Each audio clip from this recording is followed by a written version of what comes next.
কিয়ামতের সেই দিনে মানুষগুলো দুনিয়ায় আসার জন্য ব্যাকুল আর আফসোস করতে থাকবে, নিজেরা নিজেদের প্রতি বর্ষণা করতে থাকবে। সেদিন নিজেরা নিজেদের উপরে অভিশাপ দিতে থাকবে, নিজেরা আফসোস করতে থাকবে।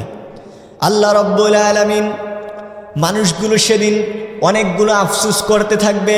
এই আফসোসের কথাগুলো আল্লাহ রাব্বুল আলামিন আমরা যেন দুনিয়ায় থাকতে সাবধান হয়ে যাই, আমরা যেন দুনিয়ায় থাকতে আফসোসগুলো যেন না করতে হয়, এজন্য যেন আমরা সাবধান হয়ে যাই। আল্লাহ পাক সতর্ক করে কোরআনুল কারীমের মাধ্যমে আমাদেরকে জানিয়ে দিয়েছেন। সুবহানাল্লাহ। মানুষগুলো কতগুলো আফসোস করবে সেদিন, সেই কিয়ামতের দিন। আল্লাহ পাক বলছেন, তাদের আফসোসগুলো একটি একটি করে বর্ণনা করছেন। এক নম্বরে যে আফসোসটি তারা করবেন, আল্লাহ রাব্বুল আলামিন বলেন, ওয়ায়াকুলুল কাফিরু ইয়া লাইতানি কুনতু তুরাবা। সেদিন কাফেররা আফসোস করে বলবে, হায় আফসোস, আজ যদি আমি মাটি হয়ে যেতাম, আমাকে যদি আর পুনরায় উত্তীর্ণ না হতে হতো, আমি যদি মাটি হয়ে যেতাম তাহলে কতই না ভালো হতো। ইয়াকুলু ইয়া লাইতানি কুনতু তুরাবা, হায় আফসোস, আজ যদি আমি মাটি হয়ে যেতাম, আমাকে যদি আর পুনরায় উত্তীর্ণ না করা হতো, কতই না ভালো হতো। দুই নম্বরে যে আফসোসটা করবে, আল্লাহ রাব্বুল আলামিন বলেন, ইয়াকুলু ইয়া লাইতানি কদ্দামতু লিহায়াতি। সেদিন আফসোস করে বলবে, হায় আফসোস, হায় আফসোস, হায় আফসোস, আমাকে যদি পুনরায় আবার দুনিয়াতে পাঠানো হতো। আহারে, আমি যদি পুনরায় দুনিয়াতে যেতে পারতাম তাহলে আমি দানশীল হয়ে যেতাম, আল্লাহর রাস্তায় দান করতাম, আর আমি মুমিনদের অন্তর্ভুক্ত ভালো মানুষ হয়ে যেতাম। সেদিন আর এই আফসোসে কোনো কাজে আসবে না। সেদিন হাজারো আফসোস করবে, কোনো কাজে আসবে না। এই আফসোসগুলো বৃথা চলে যাবে। এই জন্য প্রিয় ভাই সব, যেহেতু আমাদেরকে যেন কিয়ামতের দিন আফসোস করতে না হয়, কিয়ামতের দিন যেন আমরা আমাদের নিজেদের উপরে বর্ষণা দিতে না হয়, এই জন্য আমাদেরকে দুনিয়ায় থাকতেই সেইভাবে জীবন পরিচালনা করতে হবে। তিন নম্বরে যে আফসোসটি করবে, আল্লাহ রাব্বুল আলামিন বলেন, ও আম্মা মান উতিয়া কিতাবাহু বিশিমালিহি ফায়াকুলু ইয়া লাইতানি লাম উতিয়া কিতাবিয়া। আল্লাহ রাব্বুল আলামিন বলেন, হাসরের সেই বিভীষিকাময় দিনে যাদের বাম হাতে আমলনামা দেওয়া হবে, বাম হাতে আমলনামা দেওয়ার পরে সেদিন তারা আফসোস করে বলতে থাকবে, হায় আফসোস, যদি আমাকে আজ এই আমলনামা আমার হাতে দেওয়া না হতো, কতই না ভালো হতো। সেদিন আফসোস করে বলবে, বাম হাতে যারা আমলনামা পাবে সেদিন তারা আফসোস করে বলবে, হায় আফসোস, যদি আমাকে আমলনামা না দেওয়া হতো, যদি আমাকে আমলনামা না দেওয়া হতো, কতই না ভালো হতো, আমি কতই না ভালো থাকতাম।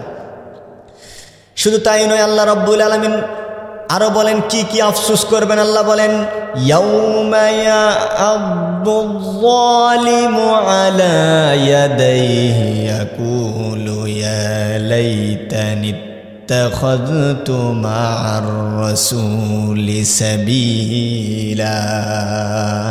কিয়ামতের সেই বিভীষিকাময় দিনে কাফেরেরা, জালেমেরা, তারা তাদের নিজের গোশতগুলো, নিজের হাতগুলো নিজেরা কামড়াতে থাকবে আর চিৎকার করে বলতে থাকবে, হায় আফসোস, হায় আমাদের উপরে দুর্ভোগ, হায় আমরা যদি আল্লাহর রসুলের পথ অবলম্বন করতাম, আল্লাহর রসুলের পথের অনুসরণ করতাম, তাহলে আজ আমাদের এই অবস্থা হতো না।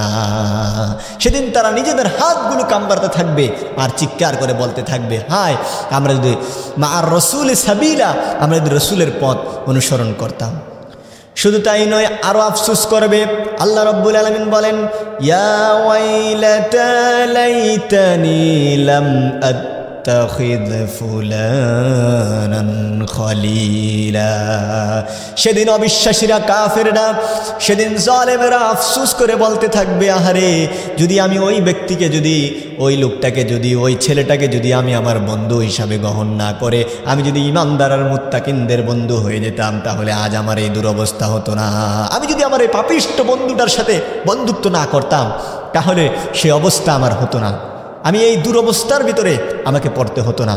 সেদিন আফসোস করবে, কিন্তু লাভ হবে না। শুধু তাই নয়, আল্লাহ রাব্বুল আলামিন তারা যে আরো আফসোস করবে, আরও কোথায় কোথায় কি কারণে আফসোস করবেন সেগুলো আল্লাহ পাক বিস্তারিত বর্ণনা করে দিচ্ছেন। আল্লাহ পাক বলেন, ইয়াউমা ইউকাল্লাবু ওয়ুজুহুহুম ফিন্নারি ইয়াকুলুনা ইয়া লাইতানা আতা'নাল্লাহা ওয়া আতা'নার রাসূলা। সেদিন তারা আফসোস করে বলবে, যখন তাদেরকে ওপর করে জাহান্নামের দিকে ফেলে দেওয়া হবে, জাহান্নামের দিকে নিয়ে যাওয়া হবে, সেদিন তারা আফসোস করে বলবে, হায় আফসোস। সেদিন তারা বলবে, হায় আফসোস আমাদের উপরে, আমাদের আফসোস। আমরা যদি আল্লাহকে অনুসরণ করতাম আর রসুলকে অনুসরণ করতাম তাহলে আমাদের এই দূর অবস্থা আজ দেখতে হতো না। সেদিন হাজারো আফসোস করবে, কোনো লাভ হবে না। আল্লাহ পাক এই আফসোস গ্র্যান্টেড করবে না, আল্লাহ পাক এই আফসোস গ্রহণ করবে না। শুধু তাই নয়, যারা আল্লাহর সাথে শিরক করেছে দুনিয়ায় থাকতে, আল্লাহর সাথে অন্য কাউকে উপাস্য বানিয়েছে, তারাও সেদিন আফসোস করবে। আল্লাহ পাক বলেন, ওয়ায়াকুলু ইয়া লাইতানি লাম উশরিক বিরাব্বি আহাদা। সেদিন তারা আফসোস করে বলবে, আহারে আফসোস, হায় আফসোস, যদি আমরা আমাদের রবের সাথে কাউকে শিরক না করতাম তাহলে আজ আমরা জাহান্নামে যেতে হতো না। সেদিন আফসোস করে থাকবে আর বলতে থাকবে। শুধু তাই নয়, তারা জাহান্নামকে দেখে, এই পাপিষ্ঠরা জাহান্নামকে দেখে আরও আফসোস করতে থাকবে, আরও নিজেদের উপরে বর্ষণা দিতে থাকবে। আল্লাহ পাক বলেন, শেষ যেই বর্ষণাটা তারা তাদের নিজেদের উপরে দিবেন, আল্লাহ পাক বলেন, ওয়ালাউ তারা ইদ বুকিফু আলান নারি ফাকালু ইয়া লাইতানা নুরাদ্দু ওয়ালা নুকাযযিবা বিআয়াতি রাব্বিনা ওয়া নাকুনা মিনাল মুমিনিন। আল্লাহ বলেন, নবী গো, আপনি যদি তাদেরকে দেখেন, তাদেরকে যখন আযাবের দিকে নিয়ে যাওয়া হবে, তাদেরকে যখন আযাব দেওয়ার জন্য নিয়ে যাওয়া হবে, তখন তারা বলবে, হায় আফসোস, আমরা যদি আবার পুনরায় ফিরতে পারতাম, আল্লাহ এবং আল্লাহর আয়াতকে যে অস্বীকার করেছিলাম এগুলো যদি আমরা পুনরায় আবার ফিরিয়ে আনতে পারতাম, বিশ্বাস স্থাপন করতে পারতাম, আর আমরা যদি মুমিনদের অন্তর্ভুক্ত হয়ে যেতাম, কতই না ভালো হতো। সেদিন এই বলে তারা আফসোস করতে থাকবে। এই করে কয়েকটা আফসোস তারা করতে থাকবে। সেদিন শত আফসোস করলেও আর লাভ হবে না।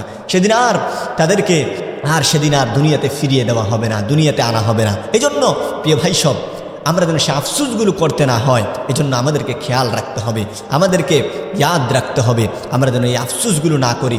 এই অনুযায়ী আমাদের জীবনকে পরিচালনা করতে হবে, জীবনযাপন করতে হবে। আল্লাহ পাক আমাদেরকে সেই অনুযায়ী জীবনযাপন করার তৌফিক দেন।